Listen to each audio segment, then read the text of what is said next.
Hello, good evening and welcome to Friday night's calendar. Hello, here are tonight's main stories. The desperate attempts to contact loved ones in earthquake hit Turkey and the communities here are rallying round to try to help. Also on the programme. It was very painful because it brought it all back.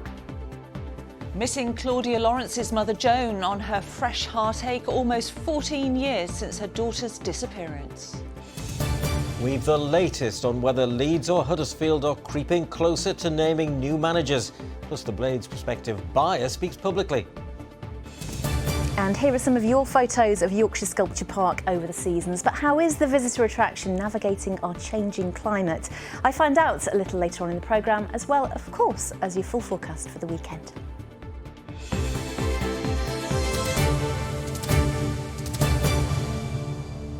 Hello, thanks for joining us. First tonight, to the extraordinary community efforts to collect aid for those devastated by the earthquakes on the Turkey-Syria border. In West Yorkshire, cafes have been commandeered and estate agents filled with donations of food and clothing after more than 22,000 people were confirmed dead and many more displaced by the disaster. It comes as aid workers from charities based here in our region call for donations of food, clothing and cash to offer the immediate on-the-ground support they say is desperately needed. Jonathan Brown reports. It's an unassuming neighbourhood cafe that's opened its doors to generosity. As well-wishers across Yorkshire have been stepping up, Dewsbury's makeshift drop-off point is amassing vital supplies for families thousands of miles away. And while many have felt compelled to act from afar by seeing TV images of the aftermath of Monday's earthquake, for some here, the reality of the devastation is much too close to home. My grandson just talking to my mum. He's always been blowing a kiss. This is all that remains of the house that Serkant grew up in. 5 days on, his mother is still believed to be beneath the rubble. 60 or 70% of our hometown was being collapsed. Are you scared for your mum? Not the religion way, but you know, we're all hopes in our heart. We know she's not waiting for us. She's gonna come back. And while he says the comfort offered at this cafe is warming his heart, the donations for others have been swelling. Yesterday, the streets were lined with bags of clothing and food, while the cafe and next-door estate agents keep filling up.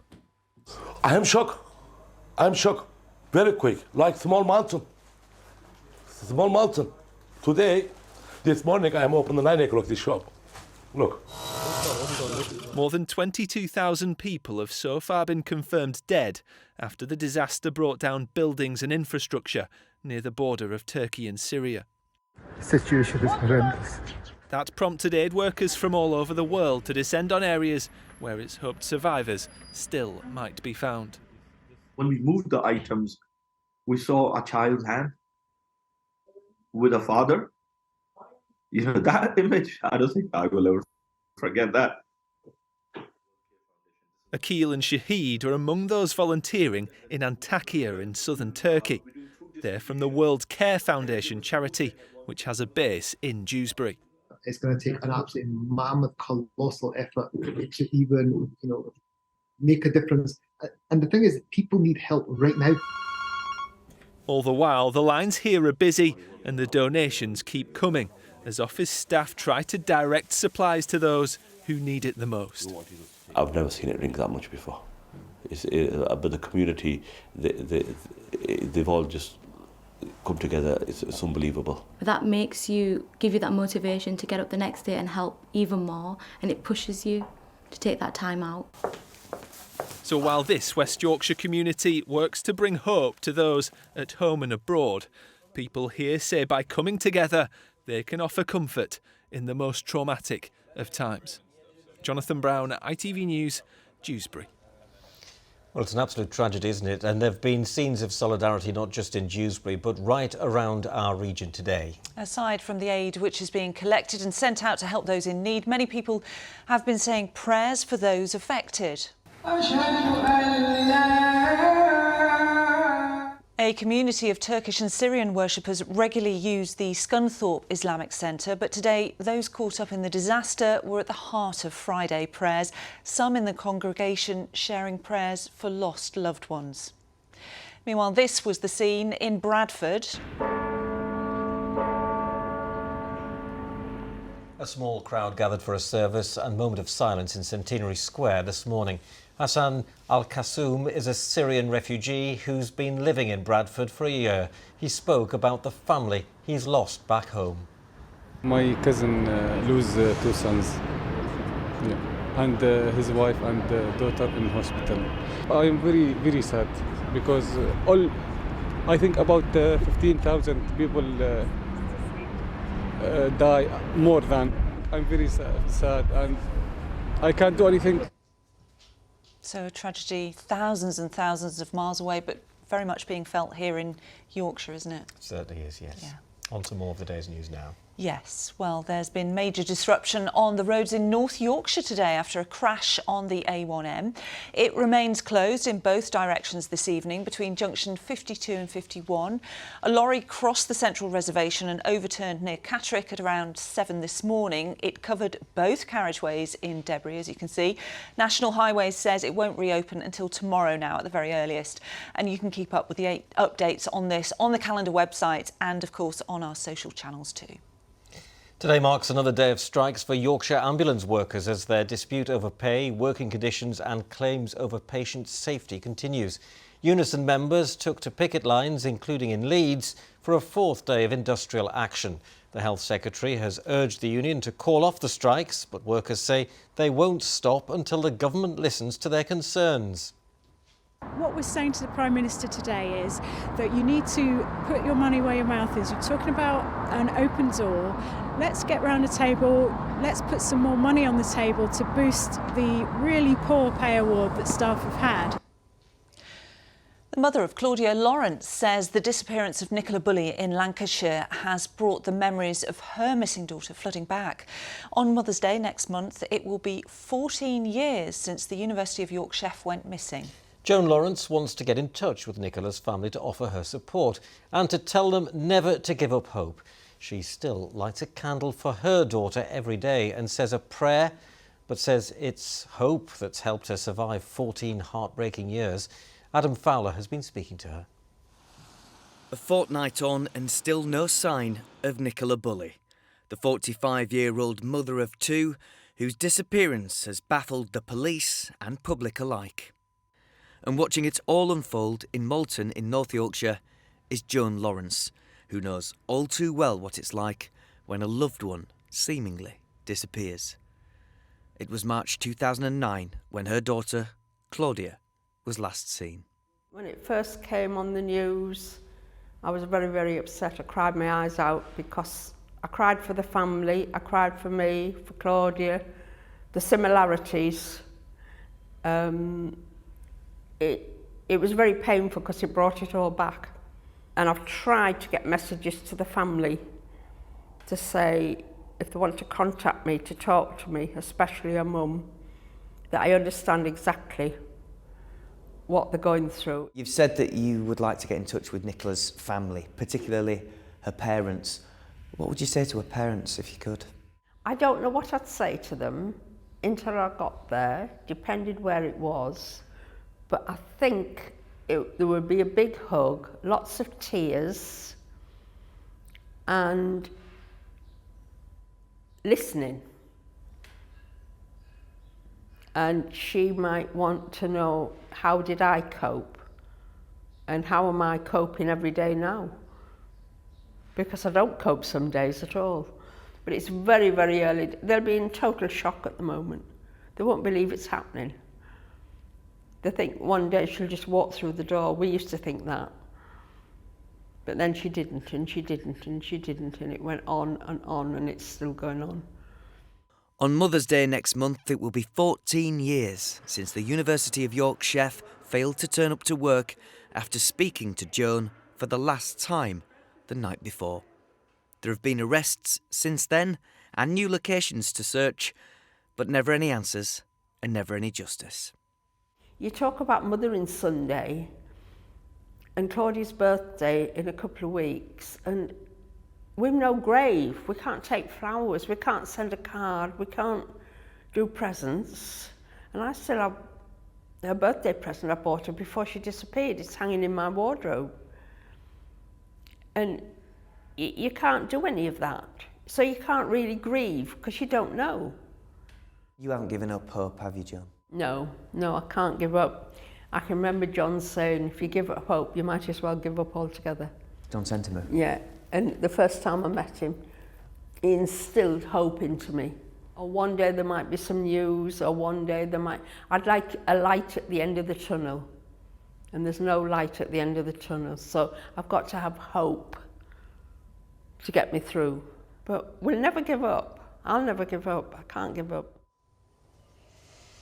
Joan Lawrence remembering her daughter Claudia and still obviously has hope. She was speaking to Adam Fowler. Got to have hope, certainly. You're watching Friday's Calendar with Laura and Ian, and still to come before 6:30. Kerry's been finding out how the Yorkshire Sculpture Park is adapting to our changing weather patterns. And talking of change... If I'm getting really good service, I do like to show my appreciation. The plans to shake up the rules around tipping.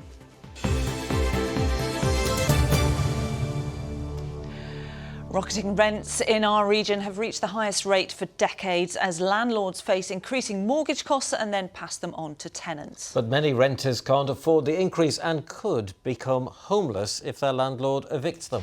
One solution might be to introduce a rental cap for tenants, but those representing landlords warn that this may cause many to sell up, further shrinking a market where demand already far exceeds supply. Nick Smith reports.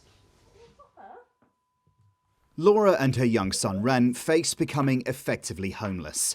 She's been a tenant here for 3 years, but has now been handed an eviction notice by her landlord. She's looking for somewhere else nearby, but prices are simply unaffordable. I'm paying a reasonable amount, but I think the prices are rising. It's been impossible trying to even view a property. I've had to do interviews like on the phone to be able to view a property. I love where I live, I love the community. It will mean uprooting my son basically and myself, and obviously he is quite adaptable, but at the same time it will be quite stressful trying to do that with a young child. I don't really want to have to go to an emergency accommodation and then go to a new accommodation. It will be quite stressful, I think. Laura's letting agents say she was served the notice because of concerns she'd struggle to afford current payments or potential increases. But her story will resonate with huge numbers of those navigating the rental market. Recent data shows average advertised rents are £140 per month higher than this time last year. And parts of our region, like Leeds, York and Harrogate, are now classified as unaffordable for the average couple by the Office for National Statistics. The average renter is spending about 35% of their income on rent. About 50% of the people we surveyed last November said that they had been asked to pay a higher rent in the past year. And that includes people who are already spending a lot of their income on higher energy bills, and a lot of people are going to be getting into rent arrears and being at risk of eviction. Inspire North is a charity working to support around 3,000 people in Yorkshire at risk of homelessness, and rising rents in recent months have definitely made an impact. The increase in rents that is currently being felt across the whole of our housing sector. We work with private landlords that we rent properties from, and those rents are starting to increase. We're also seeing some landlords who are going to sell their property, which means that potentially can make people homeless if we can't rehouse them.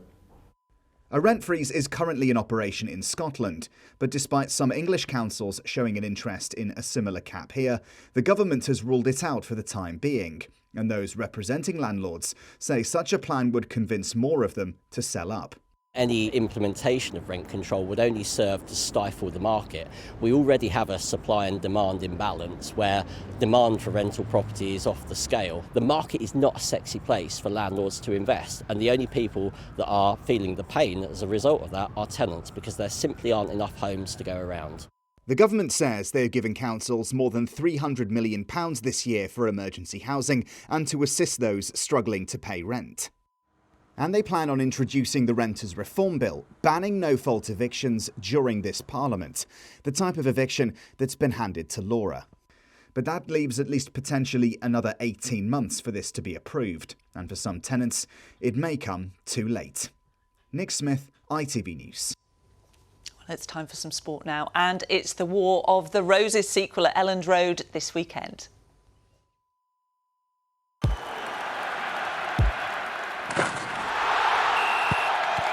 Zero Accounting Software sponsors ITV Regional Sports Report. And as you can see, Chris is with us, or you can now anyway, there he is.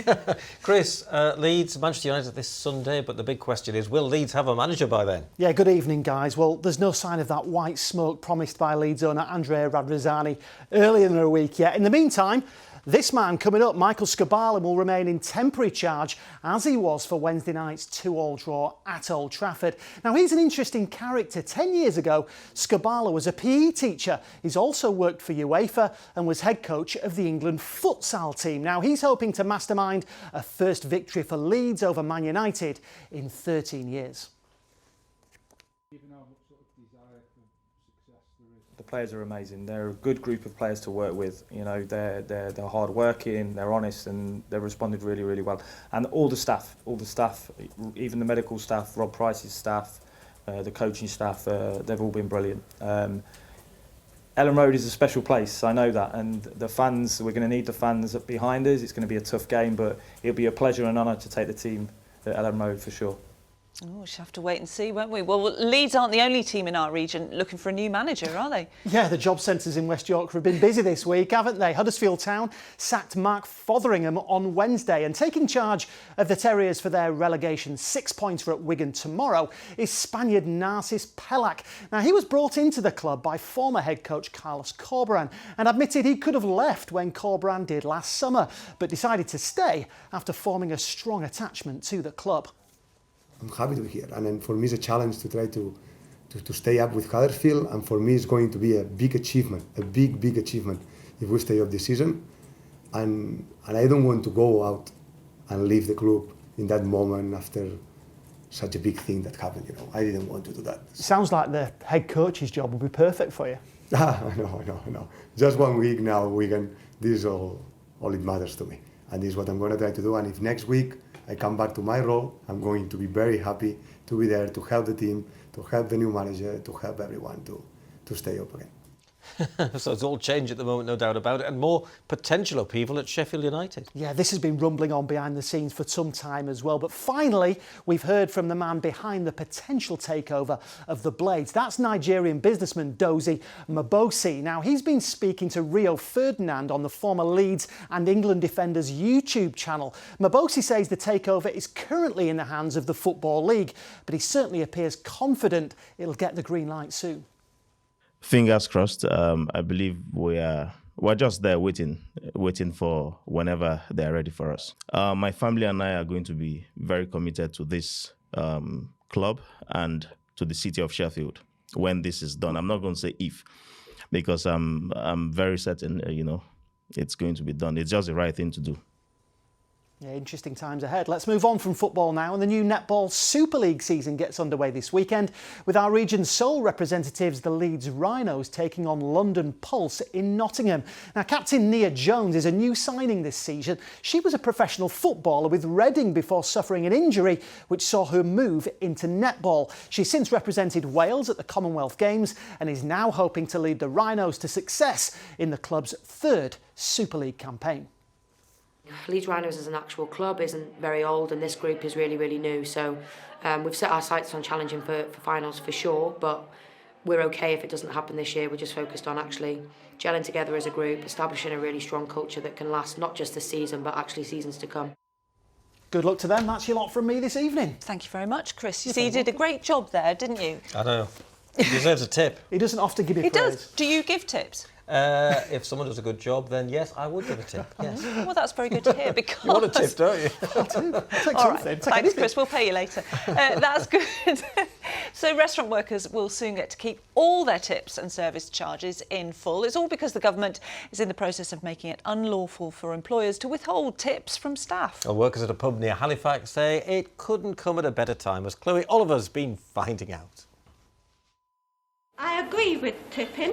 I think it gives you much better incentive if you know a customer is going to appreciate your service. According to the Oxford English Dictionary, the word tip comes from the phrase to ensure promptness, where customers would leave money asking for prompt service. If I'm getting really good service, I do like to show my appreciation. Now, a new proposed law will give more than 2 million staff in this country more protections and ensure they get to keep all of their tips. It's that reassurance that staff at this pub near Halifax say is vital during the cost of living crisis.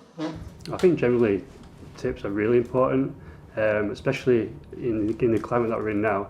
Because I think generally the senses of the hospitality trade is one that's not specifically very well rewarded in some areas, especially when you get the younger generation who are working at the moment. So I think topping up their wage with the tips and all the tips they receive going into their pockets is much, much better. When a customer pays for a tip on their credit card, that tip will go directly to those that have actually served them. Now, 80% of the companies do actually do the right thing at the moment, but there's a minority that do not. So it's about creating a level playing field among businesses. But not everyone agrees. Some in the industry say the legislation will complicate the way tips are shared. I think the Parliament needs to understand a little bit the complexity of the difference between a hotel operation, a high-end restaurant operation, a casual restaurant operation, and cafe. Understand that each business got needs, and one rule just don't fit all. In restaurant, we are the people, we're for the people, and we support our people. Industry body Hospitality UK says the changes are needed, but acknowledges the devil will be in the detail. We need to know how it will be implemented and enforced. So we want to work with the government closely so we don't have any businesses that are disadvantaged by additional costs, and that we would take account of the fact that for many small businesses, they will now have to fund the costs of running a trip distribution system. The law is set to come into force next spring, and hospitality staff hope it will ensure more of their hard-earned pounds go straight to their pocket. Chloe Oliver, ITV News. That's a lot of tips in that They jar. haven't done badly there, have they? They've done very well. Now Kerry's here and it's half term. I know, it's just round the corner. Half term is actually looking quite quiet, but make the most of the first half if you can. Dry until at least Thursday, and we use that word usable weather. Mostly dry, some chilly nights to come, but actually mild for most of this weekend. And this February's been dry so far, in contrast to the last year when there were 3 storms in succession, Dudley, Eunice and Franklin in just 1 week. And also in contrast to one day last week, I had all seasons in one day at Yorkshire Sculpture Park when I went to find out how they're adapting to the region's changing weather patterns.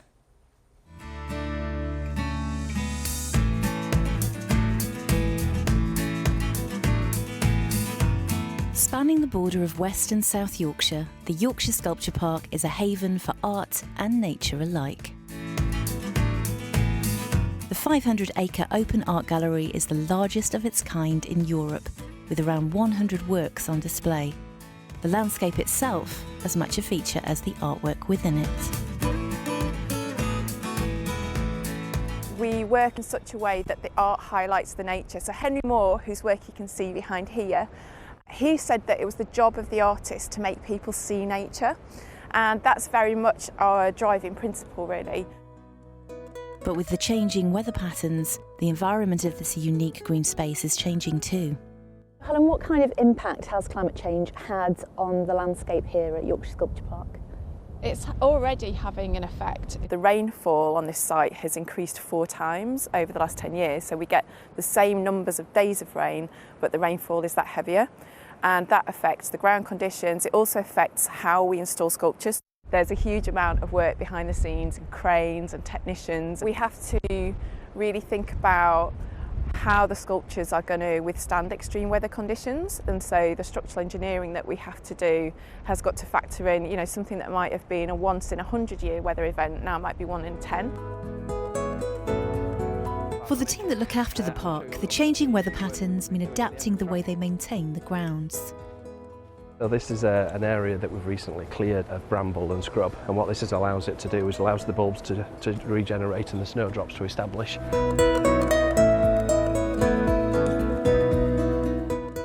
Right then, Mark, what have we got here? Well, what we've got here is a felled, mature beech tree. It was a really significant tree in the park, approximately 350 years old.